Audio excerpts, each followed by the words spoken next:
오늘 우리 함께 나눌 말씀은 빌립보서 2장 5절부터 11절의 말씀입니다. 우리 자리 찾으시면 자리 일어나셔서 우리 한 절씩 교독하도록 하겠습니다. 빌립보서 2장 5절부터 11절의 말씀입니다. 제가 먼저 읽겠습니다. 너희 안에 이 마음을 품으라. 곧 그리스도 예수의 마음이니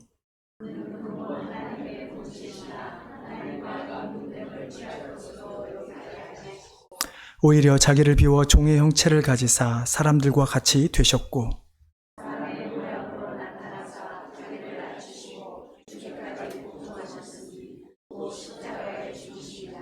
이러므로 하나님이 그를 지극히 높여 모든 이름 위에 뛰어난 이름을 주사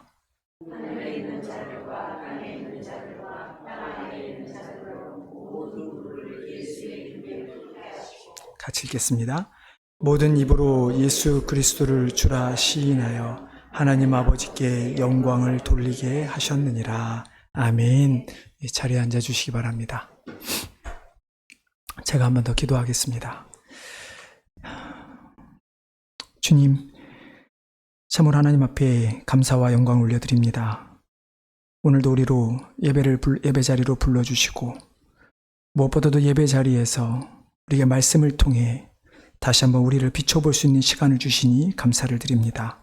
하나님, 오늘 선포되는 말씀 가운데 오직 하나님의 능력의 말씀만이 선포될 수 있게 도와주시옵시고 그 말씀이 선포되어질 때 우리 모든 성도들은 각자 자신들의 모습을 비춰보고 또 하나님께 주신 마음을 가지고 우리가 이 땅에서 변화되어 하나님 그리스도의 복음에 합당한 삶을 살아가는 주의 백성들 되게 하여 주시옵소서.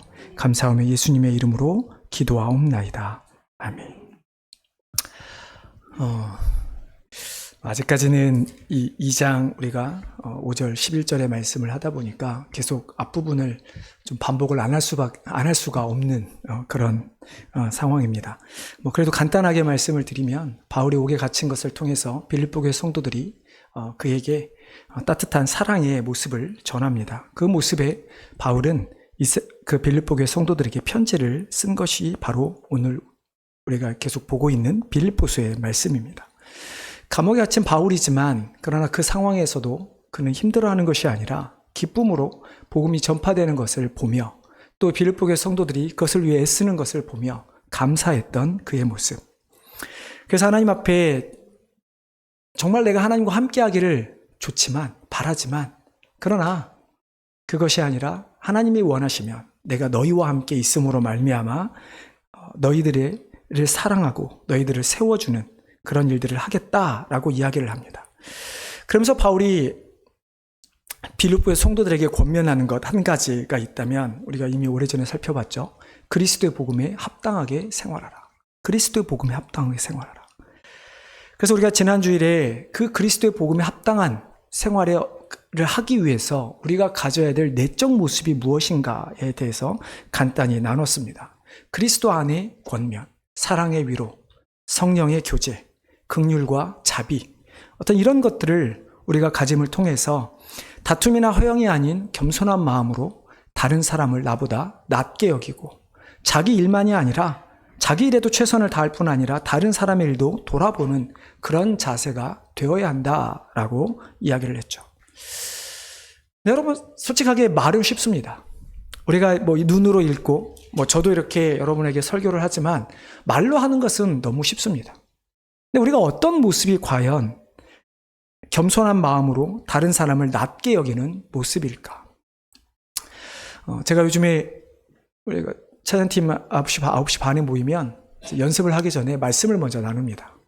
말씀을 먼저 나누는데 제가 찬양팀에게 항상 부탁하는 것이 이제 지난주부터 저희가 나눈 말씀을 가지고 그러니까 설교 주일의 말씀을 가지고 적용해보라 이야기를 하죠.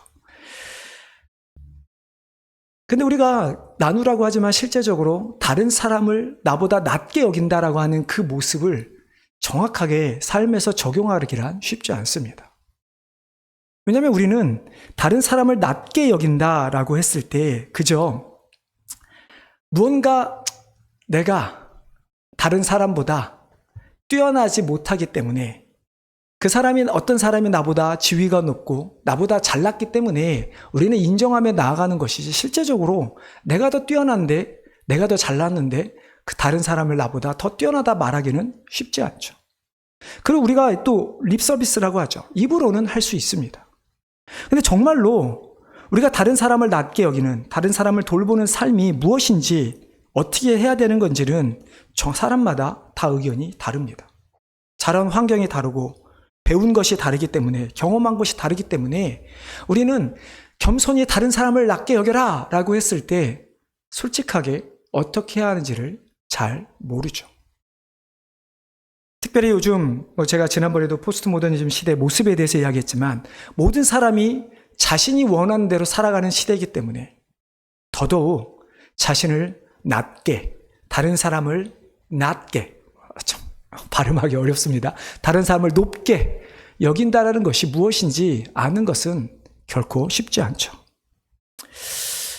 분명히 이 타이밍에 바울은 자신의 이야기를 했으면 훨씬 더 인간적으로는 좋았을지도 모르겠습니다. 우리가 너무나 잘 아는 것처럼 바울이 가지고 있었던 그의 원래 배경, 이스라엘 중에 누구보다 뛰어났던 그의 종교적, 혈통적, 지식적 배경을 가지고 있었던 바울이 예수님을 만난 다음에 180도로 바뀐 그의 모습을 소개한다면 아마 많은 사람들이 더 이해했을지도 모르겠습니다. 하지만 바울은 왜 자신의 이야기를 하지 않고 있을까? 그것은 역시나 바울의 삶에 대해서 많은 사람들이 자신의 모습을 그대로 투영하지 않은 채 바울의 모습을 그대로 보는 게 아니라 자신의 모습을 투영해서 바울의 삶을 왜곡하기 때문이죠. 그 정도의 희생, 나도 할 수 있지. 그래서 우리가 살펴보았던 것처럼 빌립보서 1장에는 바울이 옥에 갇힌 것 때문에 그를 힘들게 하려고 자신들을 드러내기 위해서 복음을 전하는 자들이 있었다라고 바울은 이야기하고 있는 것이죠. 그래서 바울은 우리에게 훨씬 더 적합한 모델, 완벽한 모델을 우리에게 소개합니다. 어떻게 하는 것이 겸손의 모습이며, 어떻게 하는 것이 자신보다 남을 낮게 여기고, 어떻게 하는 것이 다른 사람을 돌아보는 삶인가? 그 모델이 바로 예수 그리스도이죠. 제가 빌립보서 강해 설교하면서 참 고민이 많았어요. 이 부분을 부활절에 해야 되는 거 아닌가? 실은 이제 다다음 주면 부활절이잖아요. 근데 그냥 또 다르게 하는 것보다 오늘 우리가 이 말씀을 나누고, 종료주일과 부활주일은 제가 따로 그 절기에 맞는 설교를 하기보다 그냥 빌립보서 말씀을 계속 하려고 합니다. 다시 말씀을 돌아가서 바울은 빌립보 교회 성도들에게 분명히 그리스도의 합당한 삶에 대한 외적 모습, 그리고 내적 모습을 언급하면서 그 모델로 예수님을 소개하고 있습니다. 예수님을 소개했던 이유는 어느 누구도 반박하지 못하게 하기 위함입니다. 어느 누구도 자신의 삶으로 예수님을 바라볼 수 있다라고 하는 그 생각을 내려놓게 하기 위함이죠. 어느 누구도 예수님보다 정말로 희생한 사람이 없기 때문에 상대적으로 판단할 수 없는 절대적인 사랑의 모습을 보여주신, 겸손의 모습을 보여주신 그 예수님을 바울은 오늘 본문에서 우리에게 소개하고 있죠. 바울이 오늘 본문에 소개한 예수님을 한 단어로 하면 어떤 말이 있을까요? 많은 말들이 있겠죠. 여러분 아마 들어보셨을 것 같습니다. No cross, no crown. 십자가가 없으면 왕관이 없다. 그러니까 고난이 없으면 영광도 없다라는 이야기입니다. 쉽게 말해서 어떤 희생이나 노력 없이 성공할 수는 없다라는 이야기죠. 이 말은 저도 궁금해서 찾아봤어요. 되게 많이 들었는데 누가 처음에 이 말을 썼을까? 처음에 쓴 사람은 정확히 알 수는 없다고 합니다. 이게 기독교 배경에서 나온 단어고, 그러나 이 말이 많은 사람들에게 알려진 것은 우리가 잘 아는 사람이죠. 윌리엄 펜. 누구인가요? 펜실베니아를 세운 사람입니다. 17세기 영국의 사상가였고 정치가였던 윌리엄 펜이 미국의 대륙에 넘어와서 이 펜실베니아를 건립한 사람이 윌리엄 펜입니다. 그가 쓴 책이 중에 하나의 제목이 No Cross, No Crown 이라고 하는 책이 있습니다. 저도 그 책을 읽어보진 않았습니다. 읽어보진 못했는데, 근데 이 말은 분명히 기독교에서 나온 용어가 맞습니다. 누가복음에 보면 예수님께서 이렇게 말씀하시죠. 누구든지 나를 따라오려거든 자기를 부인하고 날마다 자기 십자가를 지라. 자기 십자가 나를 따르라. 십자가에 대한 이야기를 합니다. 예수님께서 보여주셨던 십자가의 삶이죠. 그 후에 바울이 로마서 8장 17에서 이렇게 말씀합니다. 우리가 그와 함께 영광을 받기 위하여 고난도 함께 받아야 할 것이니라. 영광을 받으려면 고난이 있어야 한다는 이야기죠. 그 위에 사도 야고보는 또 이렇게 이야기합니다. 시험을 참는 자는 복이 있나니 이는 시련을 견뎌낸 자가 주께서 자기를 사랑하는 자들에게 약속하신 생명의 면류관을 얻을 것이기 때문이라. 우리에게 십자가는 당연한 것이고 우리가 십자가를 지고 간다면 반드시 우리에게는 크라운, 면류관이 우리에게 주어진다는 약속의 말씀입니다. 이 삶을 보였던 예수님의 삶, No cross, no crown, 이것을 가장 잘 대변하는 구절이 바로 오늘 우리가 읽은 빌립보서 2장 5절부터 11절의 말씀이죠. 결론부터 말씀드리자면 예수님께서 십자가에 지신 것은 바로 우리에게 생명의 면류관을 주시기 위함입니다. 그가 죽으심으로 그가 면류관을 얻었고 우리가 그가 죽으심과 함께 우리가 죽음으로 또 그가 부활하심으로 우리 또한 그가 얻은 영광을 얻게 되었다라는 말씀인 것이죠. 우리가 그렇기 때문에 그리스도 복음에 합당한 삶을 살기 위해서는 오늘 제목이죠. 너희 안에 이 마음을 품으라. 예수 그리스도의 마음이니. 너희 안에 예수 그리스도의 마음을 품어야 우리는 비로소 그리스도의 복음에 합당한 삶을 살아갈 수 있는, 정말 겸손이 무엇이며 자기보다 남을 낮게 여기는 것이 어떤 의미인지, 다른 사람을 돌아보는 삶이 어떤 삶인지를 알고 살아갈 수 있게 된다는 말씀이죠. 바울은 예수 그리스도 이야기를 하면서 이렇게 이야기했죠. 너희 안에 이 마음을 품으라 곧 그리스도 예수면. 왜 바울은 빌립보 성도들에게 예수 그리스도의 마음을 품으라고 한 것일까? 앞서서 말씀드린 것처럼 겸손의 삶을 가장 잘 보여주셨던 분이 예수님의 모습이기 때문입니다. 그러면 예수님이 어떠한 마음으로, 어떠한 자세, attitude, 어떠한 태도로 그 겸손의 모습을 보여주었는지 우리가 그것을 알 때 비로소 우리도 그 주님의 마음을 품었을 때 예수님처럼 겸손의 삶을 살아갈 수 있게 되는 것이죠. 그러면 우리가 품어야 될 주님의 마음은 무엇일까요? 오늘 이 본문을 좀 어려운 신학적인 용어로 두 가지로 이야기합니다. 하나는 Christ humiliation, 우리가 그리스도의 비하라고 하는, 좀 말이 어렵죠. 그러니까 그리스도의 낮추심, 낮아지심이라고 하는 신학적인 용어가 있고, 또 하나는 Christ exaltation, 제가 발음이 아주 이해해 주십시오. 그리스도의 승귀, 비하, 승귀, 좀 말이 어려운데 쉽게 말하면 그리스도의 높아지심에 대한 이야기입니다. 아주 중요한 신학적인 용어들입니다. 오늘 본문이 주님께서 우리에게 보여주신 그 자세가 그 그리스도의 비하와 그리스도의 승귀에 대한 모습이죠. 그리스도의 비하에 대해서 먼저 말씀을 드리면, 주님은 분명히 하나님이시나 하나님과 동등됨을 취할 것을 여기지 아니하셨다라고 말씀합니다. 주님은 주님과 하나님과 동등한 존재셨습니다. 하나님과 같은 존재셨다라는 이야기죠. 근데 이 말씀을 우리가 잘못 오해해서 하나님과 동일시 되는 어떤 성질을 가진 다른 존재가 아니라 예수 그리스도 그 자신이 하나님이셨다라고 하는 의미입니다. 우리가 초대교회 때 예수 그리스도에 대해서 가장 많은 이단 중에 하나, 그것은 예수님의 신성을 부인하는 것입니다. 그러니까 쉽게 말하면 예수님께서 하나님께서 주셔서 하나님과 같은 능력을 가지고는 있지만 하나님은 아니다. 그래서 오늘 본문에 우리가 잘못 이해하면 하나님과 동등됨으로 취하지 않으셨다, 본체시나 취하지 아니하셨다, 이 말이 마치 하나님이 아닌 것처럼 오해하는 사람들이 있다라는 것이죠. 하지만 분명히 성경이 우리에게 이야기하는 것은 하나님은 단순히 하나님이 가지고 있는 성질, 모르겠습니다. 그 성격이라고 해야 될지 능력이라고 해야 될지 어떤 말이 됐든 그것만 가지고 계신 것이 아니라 하나님 그분 자체라는 이야기인 것이죠. 이것을 가장 잘 설명하는 것이 어디 나와 있습니까? 요한복음 1장 1절에서 3절의 말씀이죠. 태초에 말씀이 계시니라. 이 말씀이 하나님과 함께 계셨으니 이 말씀은 곧 하나님이시니라. 그가 태초에 하나님과 함께 계셨고 만물이 그로 말미암아 지은 바 되었으니 지은 것이 하나도 그가 없이는 된 것이 없느니라. 만약에 예수님께서 하나님이 가지신 능력, 성질만 가지고 계셨다면 절대로 사도 요한은 오늘 자기가 기록한 요한복음에서 그가 태초에 하나님과 함께 있었고 하나님과 함께 이 세상을 만든 창조주로 기록할 수 없죠.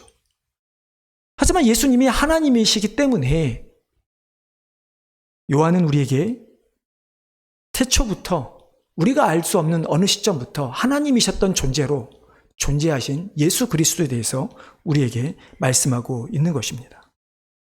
이것이 중요한 교리 중 하나죠. 삼위일체 교리 중 하나입니다.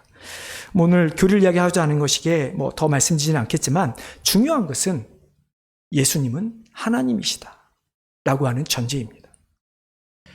그런 주님이 하나님과 동등됨을 취하지 않으셨다라는 말은 무엇일까요? 그리고 왜 예수님은 하나님과 동등됨을 취하지 않으셔야만 했을까? 먼저 예수님께서 하나님과 동등됨을 취하지 않으셨다라는 의미를 이해하는 데 있어서 필요한 것이 바로 그 다음에 나온 구절들입니다. 우리 7절과 8절 말씀 한번 같이 읽어보도록 하겠습니다. 같이 읽겠습니다. 오히려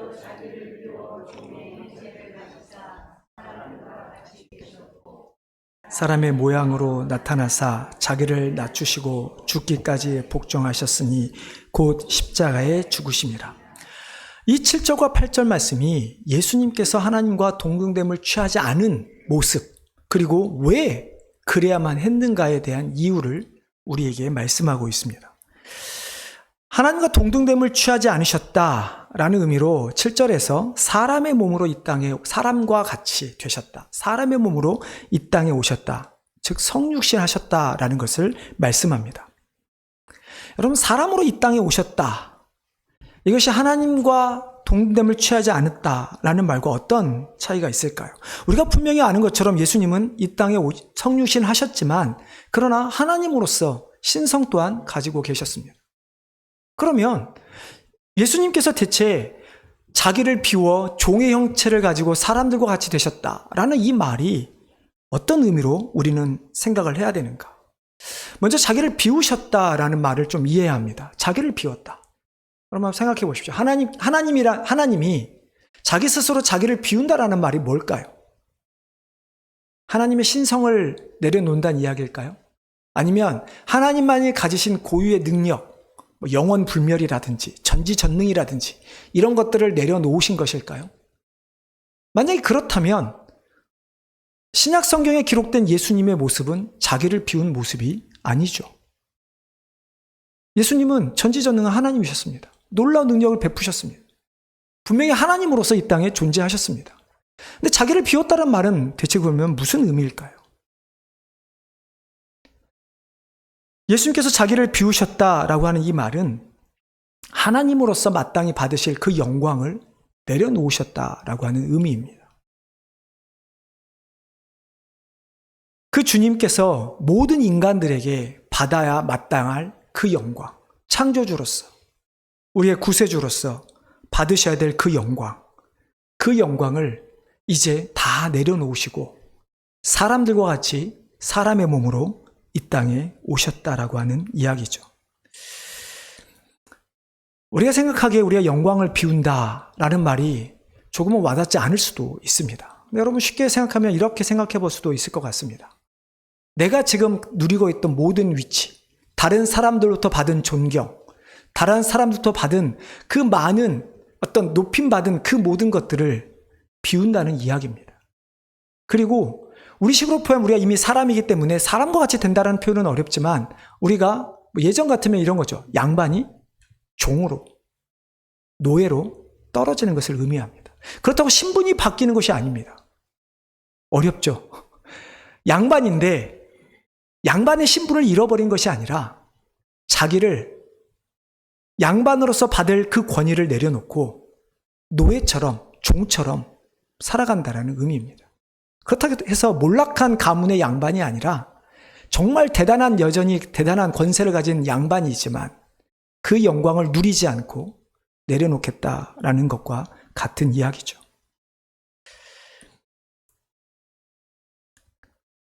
그 주님께서 그렇게 자기의 하나님으로서 받을 그 영광을 내려놓고 이제 종의 형체를 가지사 사람들과 같이 되셨다라고 말합니다. 여기서 사람들과 같이 되셨다라고 하는 이 말 때문에 또한 이단들이 생겨나죠. 예수님의 인성에 대한 이야기입니다. 사람들과 같이라고 하는 이 말 때문에 마치 사람처럼 되신 것이지 실제로 사람이 된 것은 아니다라고 이야기합니다. 또 어떤 사람은 이렇게도 이야기합니다. 예수님께서 성경에 기록된 대로 배고픔을 느끼시거나 슬퍼하시거나 혹은 고통을 느끼셨을 때 그 순간에 신성이 사라지고 인성만이 남아있어서 인간처럼 슬퍼하고 고통받으신다.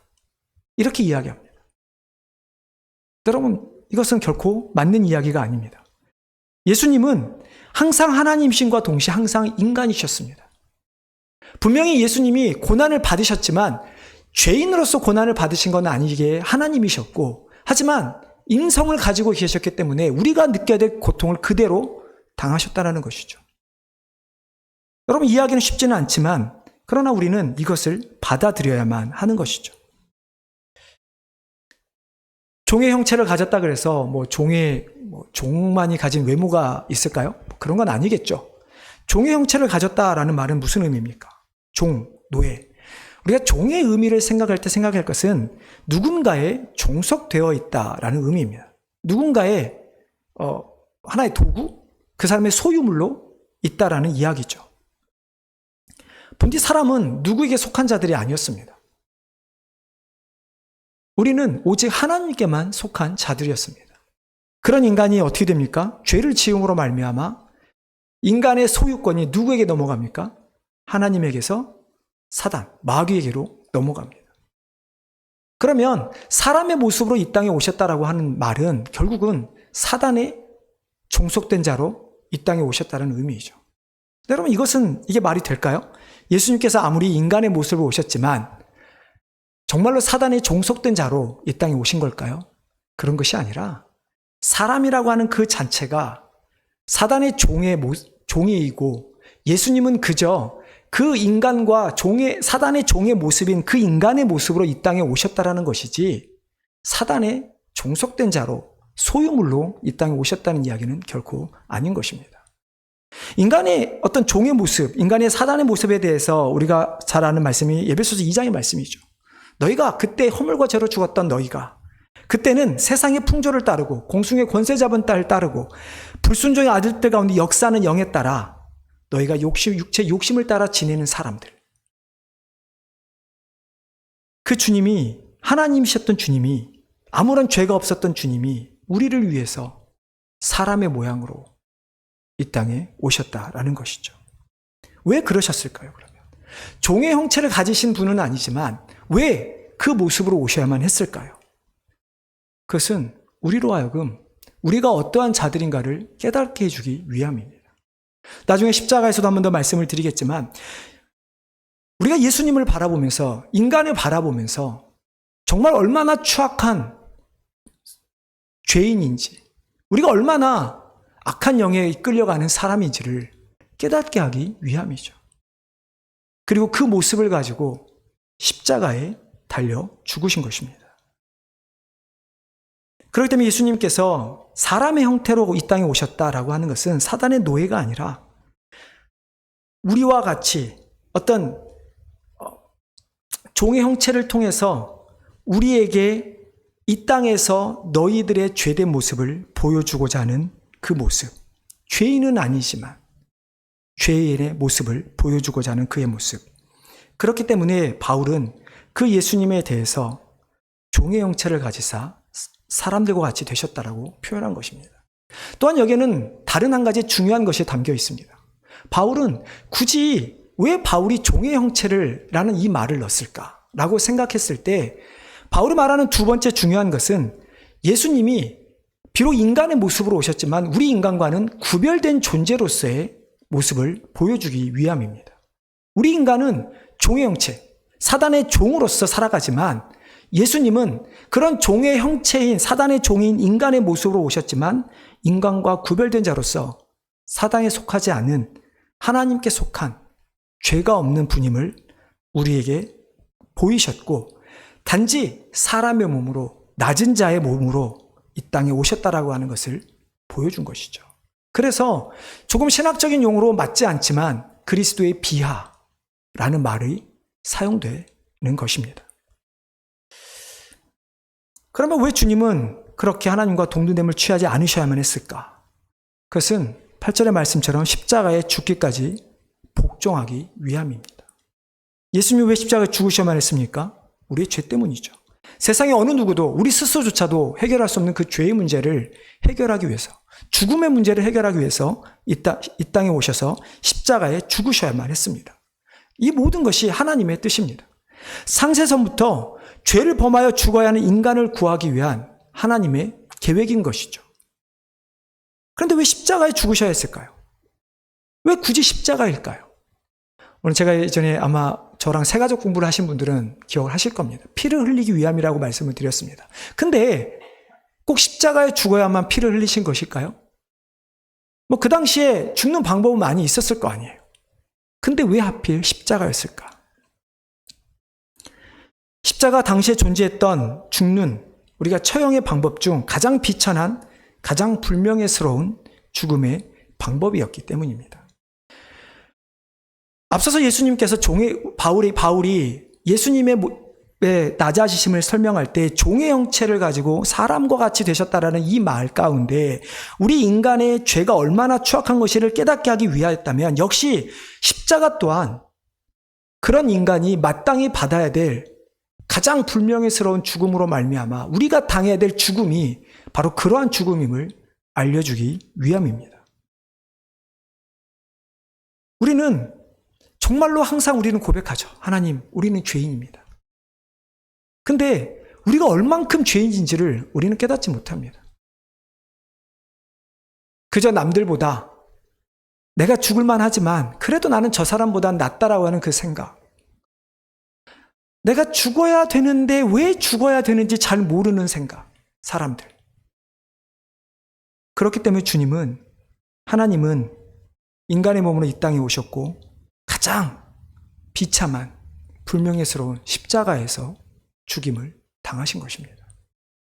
그렇기 때문에 우리가 십자가를 보면서 깨달아야 할 것은 십자가에서 흘리신 그 주님의 보혈로 말미암아 우리가 구원됐다라는 감격도 누려야 하지만 그러나 우리가 십자가를 보면서 더 깨달아야 하는 것은 내가 저 십자가에서 죽어야 될 추악하고 더러운 죄인인 거예요. 마땅히 우리가 십자가보다 더 추한 형벌이 있다면, 비참한 형벌이 있다면 그 형벌을 당해야 할 것이 우리라고 하는 사실을 깨달아야 하는 것이죠.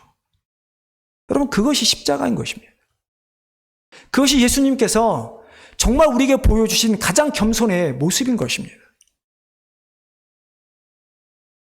주님은 우리를 위해 가장 낮아지셨습니다. 아까 우리가 불렀던 찬양처럼 하나님의 영광을 버리고 인간의 모습으로, 종의 모습으로 이 땅에 오셨습니다. 사단에게 묶여있는 그 사람의 모습으로 자신도 마치 그렇게 묶여있는 것처럼 보일 수밖에 없는 그 모습으로 우리를 위해서 오셨다는 것입니다.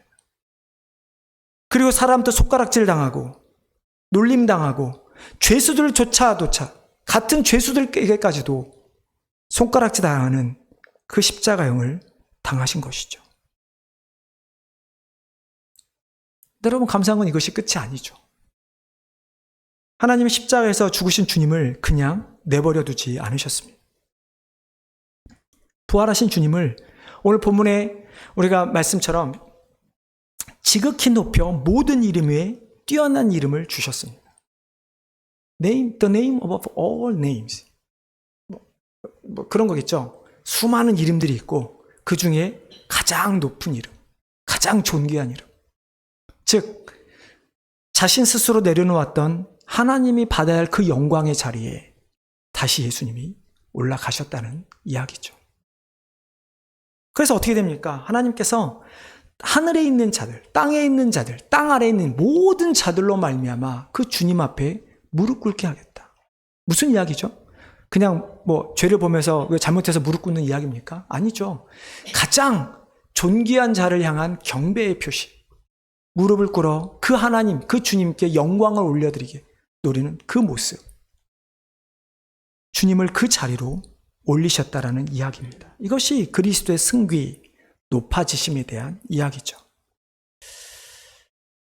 앞에서 자기를 비우셨었던 그 하나님의 영을 내려주던 주님이 다시 영광을 받으시기에 합당한 분이 되셨다는 의미이죠.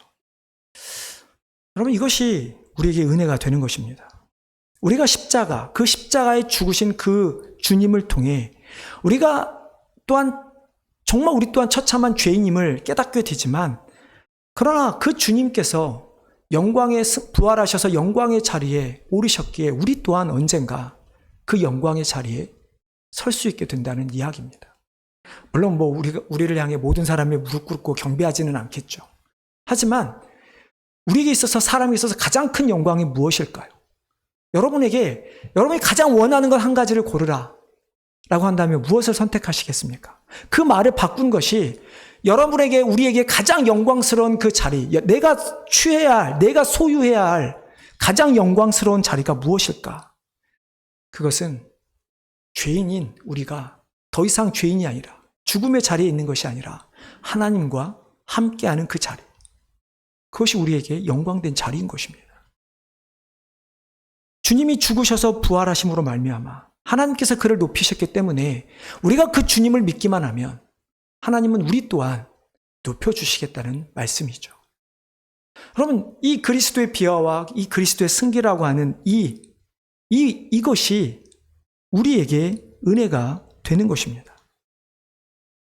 물론 우리는 그리스도의 복음에 합당한 삶, 주님께서 지고 가셨던 그 십자가의 삶을 우리는 살아가야 합니다. 분명히 그 길은 어렵고 힘든 길입니다. 사람들로부터 인정받기는커녕 오히려 손가락질 받는 길이 십자가의 길입니다. 그럴 수밖에 없죠. 말씀드린 것처럼 십자가라고 하는 것이 천한, 가장 불명예스러운 자리이기 때문에 우리 또한 그 길을 걸어가면 당연히 손가락질을 받을 수밖에 없습니다. 하지만 그 길의 끝은 죽음도 고통도 아니라 영원한 생명이 놓여 있다라고 하는 사실입니다. 우리에게 영원한 영광이 놓여 있다라는 것이죠. 그래서 사도 야고보가 이야기한 것처럼 우리가 그 십자가를, 우리가 그 고난을 인내하며 살아가면 언젠가 우리가 하나님을 만났을 때 생명의 면류관이, 영광의 면류관이 우리에게 예비되었다라고 말씀하고 있는 것이죠. 사랑하는 성도 여러분, 여러분 안에 이 마음, 이 그리스도 예수의 마음을 품으시기를 바랍니다. 인간을 구원하시기 위해서라면 정말 하나님으로서 받아야 할 영광도 버리시고 자신의 생명까지도 내려주셨던 그 마음. 그렇다면 우리가 보여야 될 겸손은 어떤 겁니까? 마찬가지입니다. 나를 죽여서라도 다른 사람에게 그리스도의 그 영광을 보여줄 수 있는, 그 구원 대신 그 그리스도의 복음을 나타낼 수 있는 그 겸손의 모습으로 우리는 나아가야 하는 것이죠. 단순히 다른 사람이 그래, 나보다 더 낫죠, 저보다 더 잘합니다, 이것이 다른 사람을 나보다 낫게 여기는 것이 아니라 그리스도의 복음을 위해서라면 나를 버리는 일, 고난의 길을 걸어가는 것, 손가락질 당하는 그 길을 걸어가는 것, 그것이, 그래서 우리도 주님이 죽기까지 복종하셨던 것처럼 복종할 수 있는 것, 그 마음을 품을 때 비로소 우리는 그리스도의 복음에 합당한 삶을 살아갈 수 있게 되는 것이죠. 여러분, 더 이상 다른 누군가와 비교하지 않았으면 좋겠습니다. 내가 저 사람보다는 잘하지. 그러면 언젠가 나보다 더 잘하는 사람을 만나서 나는 더 못하는 사람이 되게 됩니다. 만약에 잘하는 사람만 하나님께서 뽑으신다면, 구원하신다면 여러분 어떻게 하시겠습니까? 여러분 구원받을 확신 있으시겠습니까? 절대 우리는 가질 수 없습니다. 다른 사람과 비교하는 것이 아니라 그저 주님께서 보여주셨던 그 겸손의 길을 걸어가시기를 바랍니다. 그리고 그것이 결코 실패나 좌절이 아니라 영광스러운 길임을 믿으시기를 바랍니다. No cross, no crown. 십자가 고난이 없으면 영광도 없음을 기억하고 우리에게 주어지는 그 십자가를 잘 지고 걸어가므로 나중에 하나님께서 우리를 높여서 영광스러운 그 하나님과 함께하는 그 자리에서 영원토록 기뻐하며 살아가는 우리 귀한 성도님들 되시기를 주님의 이름으로 축원합니다. 하나님, 참으로 하나님 앞에 감사와 영광을 올려드립니다. 우리를 구원하시기 위해 태초전부터 예비하시고, 그래서 주님께서 하나님의 영광됨을 버리고 종의 형체로, 정말 죄가 없으신 하나님께서 가장 비참한 형체로 이 땅에 오셔서 또 가장 비참한 죽음을 당하심으로 말미암아 우리에게 보여주셨던 그 사랑, 하나님, 그러나 우리는 그 주님의 그 비참함과 불명예는 생각하지 않고 어떻게 하든지 인정받으며 나아가려는 우리의 모습으로 복음을 전하려는, 섬기려고 하는 우리의 모습이 있지는 않았는지요. 주님, 정말 우리 오늘 말씀을 통해 우리 한 사람 한 사람에 깨닫기를 원하는 것은 주님께서 모든 것을 버리셨던, 불명예까지 않으셨던 그 모습을 우리도 기억하며 복음을 위해서라면 내 모든 것을 내려놓을 뿐만 아니라 내가 불명예의 일을 당한다 할지라도, 손가락질을 당한다 할지라도 참고 견디며 그 십자가를 걸어갈 수 있는 우리 모두가 되게 하여 주시옵소서. 그로 말미암아 사람으로부터 높임을 받는 것이 아니라 하나님으로부터 높임을 받는, 영광을 받는 그 날을 소망하며 살아가는 주의 백성들 되게 하여 주시옵소서. 감사하며 예수님의 이름으로 기도하옵나이다. 아멘.